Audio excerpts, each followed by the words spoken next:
How wonderful is the living world! The wide range of living types is amazing. The extraordinary habitats in which we find living organisms, be it cold mountains, deciduous forests, oceans, freshwater lakes, deserts or hot springs, leave us speechless. The beauty of a galloping horse, of the migrating birds, the valley of flowers or the attacking shark evokes awe and a deep sense of wonder. The ecological conflict and cooperation among members of a population and among populations of a community or even the molecular traffic inside a cell make us deeply reflect on, what indeed is life? This question has two implicit questions within it. The first is a technical one and seeks answer to what living is as opposed to the non-living, and the second is a philosophical one, and seeks answer to what the purpose of life is. As scientists, we shall not attempt answering the second question. We will try to reflect on what is. If you look around, you will see a large variety of living organisms, be it potted plants, insects, birds, your pets or other animals and plants. There are also several organisms that you cannot see with your naked eye, but they are all around you. If you were to increase the area that you make observations in, the range and variety of organisms that you see would increase. Obviously, if you were to visit a dense forest, you would probably see a much greater number and kinds of living organisms in it. Each different kind of plant, animal or organism that you see, represents a species. The number of species that are known and described range between 1.7–1.8 million. This refers to biodiversity or the number and types of organisms present on Earth. We should remember here that as we explore new areas, and even old ones, new organisms are continuously being identified. As stated earlier, there are millions of plants and animals in the world. We know the plants and animals in our own area by their local names. These local names would vary from place to place, even within a country. Probably you would recognize the confusion that would be created if we did not find ways and means to talk to each other, to refer to organisms we are talking about.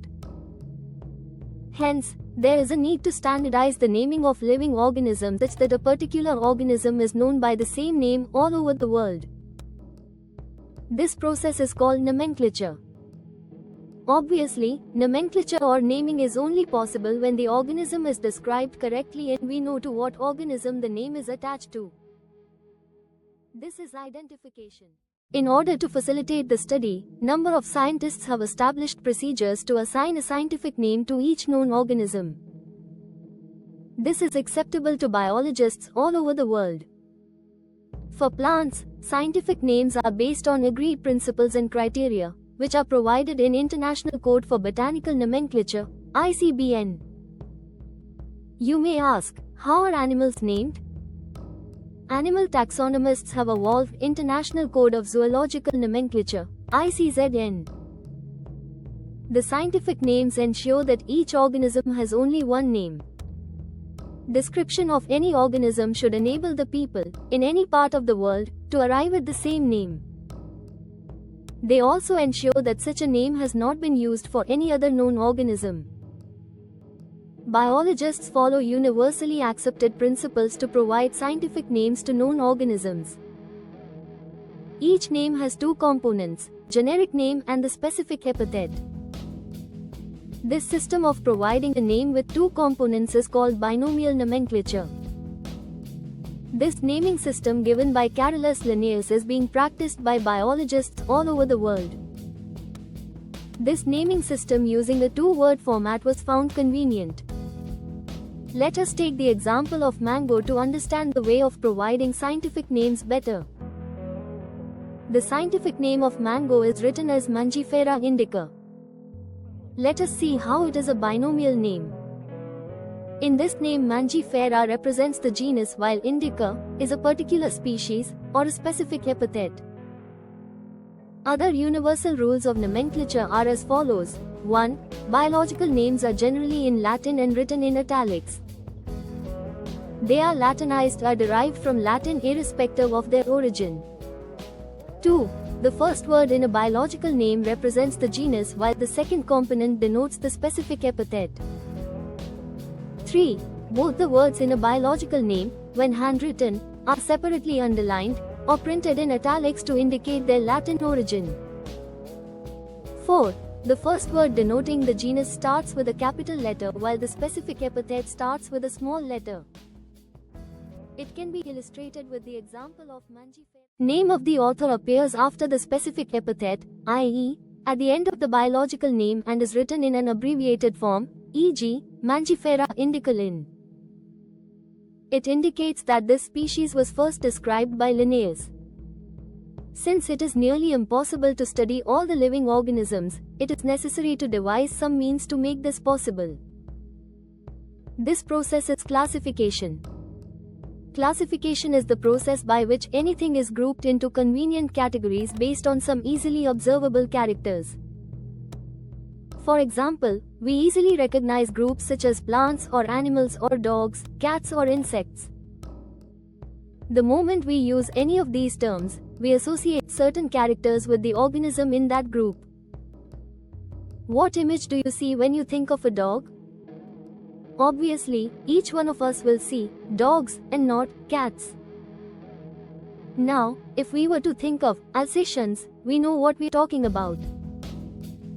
Similarly, suppose we were to say mammals, you would, of course, think of animals with external ears and body hair.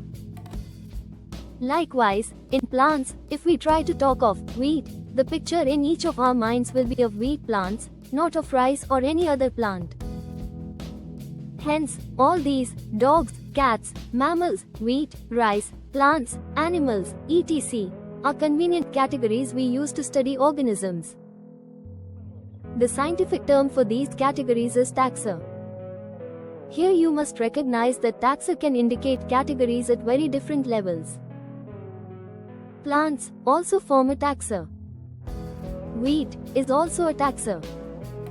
Similarly, animals, mammals, dogs are all taxa, but you know that a dog is a mammal and mammals are animals. Therefore, animals, mammals, and dogs represent taxa at different levels.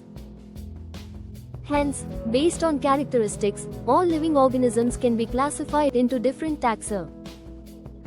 This process of classification is taxonomy.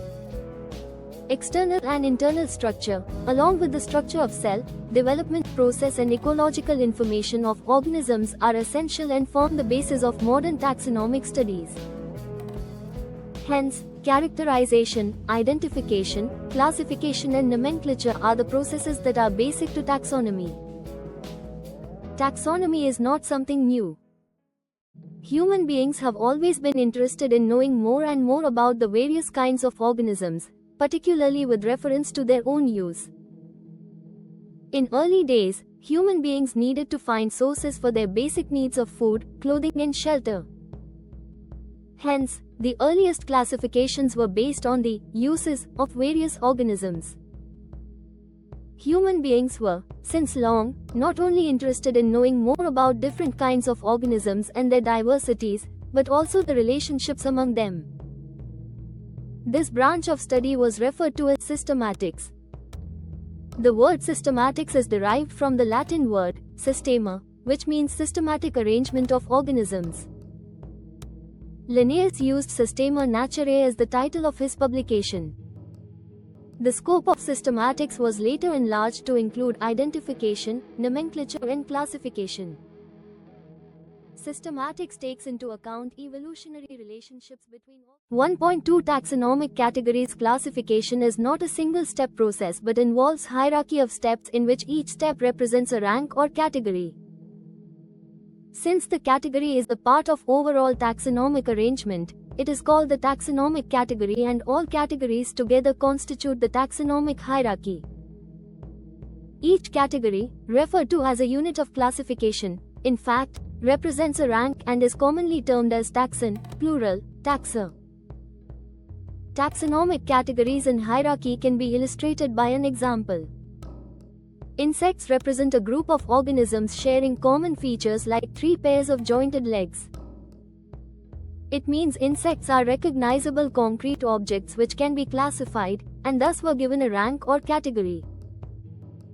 Can you name other such groups of organisms? Remember, groups represent category. Category further denotes rank. Each rank or taxon, in fact, represents a unit of classification. These taxonomic groups, categories, are distinct biological entities and not merely morphological aggregates. Taxonomical studies of all known organisms have led to the development of common categories such as kingdom, phylum or division, for plants, class, order, family, genus and species. All organisms, including those in the plant and animal kingdoms, have species as the lowest category. Now the question you may ask is, how to place an organism in various categories? The basic requirement is the knowledge of characters of an individual or group of organisms. This helps in identifying similarities and dissimilarities among the individuals of the same kind of organisms as well as of other kinds of organisms.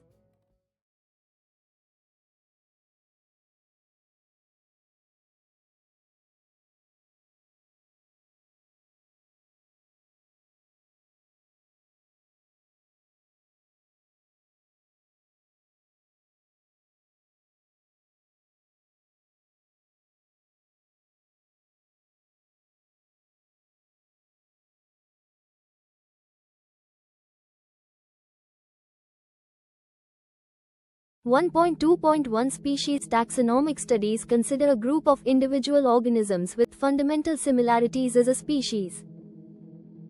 One should be able to distinguish one species from the other closely related species based on the distinct morphological differences. Let us consider Mangifera indica, Solanum tuberosum, potato, and Panthera leo, lion. All the three names, indica, tuberosum and leo, represent the specific epithets, while the first words Mangifera, Solanum and Panthera are genera and represents another higher level of taxon or category.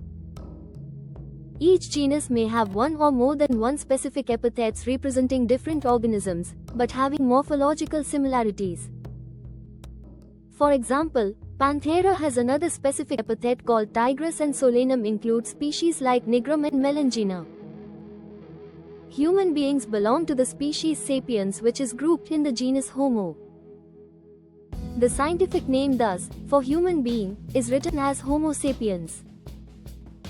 1.2.2 Genus comprises a group of related species which has more characters in common in comparison to species of other genera. We can say that genera are aggregates of closely related species. For example, potato and brinjal are two different species but both belong to the genus Solanum. Lion, Panthera leo, leopard, P. pardus, and tiger, P. tigris, with several common features, are all species of the genus Panthera. This genus differs from another genus Felis which includes cats. 1.2.3 Family. The next category, family, has a group of related genera with still less number of similarities as compared to genus and species. Families are characterized on the basis of both vegetative and reproductive features of plant species. Among plants, for example, three different genera Solanum, Petunia and Datura are placed in the family Solanaceae. Among animals, for example, genus Panthera, comprising lion, tiger, leopard is put along with genus Felis, cats, in the family Felidae. Similarly, if you observe the features of a cat and a dog, you will find some similarities and some differences as well. They are separated into two different families, Felidae and Canidae, respectively. 1.2.4 Order. You have seen earlier that categories like species, genus and families are based on a number of similar characters. Generally, order and other higher taxonomic categories are identified based on the aggregates of characters. Order, being a higher category, is the assemblage of families which exhibit a few similar characters. The similar characters are less in number as compared to different genera included in a family. Plant families like Convolvulaceae, Solanaceae are included in the order polynomials mainly based on the floral characters. The animal order, Carnivora, includes families like Felidae and Canidae. 1.2.5 class. This category includes related orders. For example, order Primata comprising monkey, gorilla and gibbon is placed in class Mammalia along with order Carnivora that includes animals like tiger, cat and dog. Class Mammalia has other orders also. 1.2.6 Phylum. Classes comprising animals like fishes, amphibians, reptiles, birds along with mammals constitute the next higher category called phylum. All these, based on the common features like presence of notochord and dorsal hollow neural system, are included in phylum Chordata.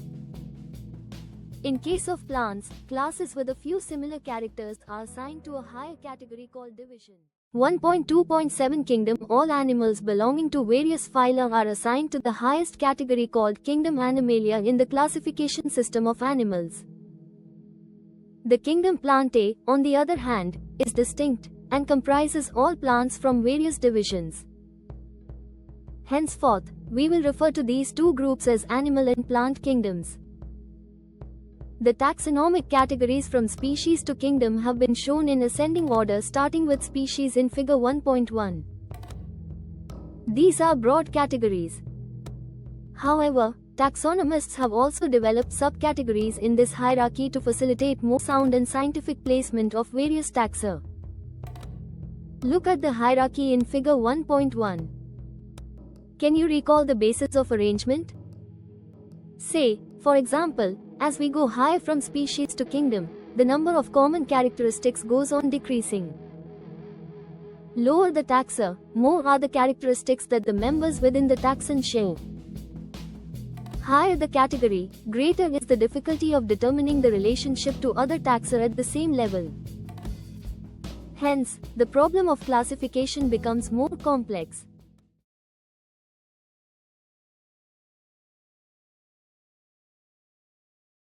Table 1.1 Organisms with their taxonomic categories. Table 1.1 indicates the taxonomic categories to which some common organisms like housefly, man, mango and wheat belong.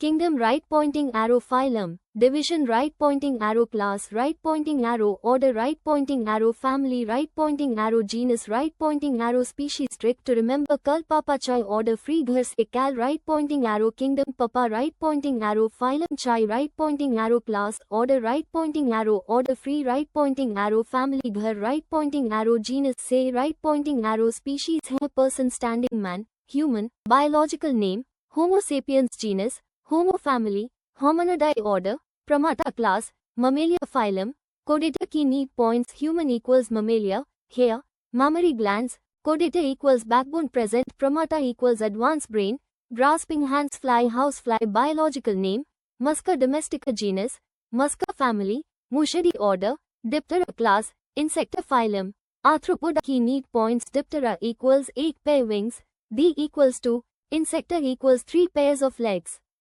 Arthropoda equals jointed legs. Mango biological name, Mangifera indica genus, Mangifera family, Anacardiaceae order, Sapindius class, Dicotyledonate division. Angiospermy. Key need points. Dicot equals 2 cotyledons. Angiospermy equals seeds enclosed in fruit. Mango does not equal monocot. ये confuse करते हैं exam में. Rice plant wheat biological name, Triticum aestivum genus, Triticum family, Poaceae order, Pius class, Monocotyledonate division. Angiospermy. Key need point. Monocot equals 1 cotyledon. Poaceae family equals grasses, wheat, rice, maize. Parallel venation.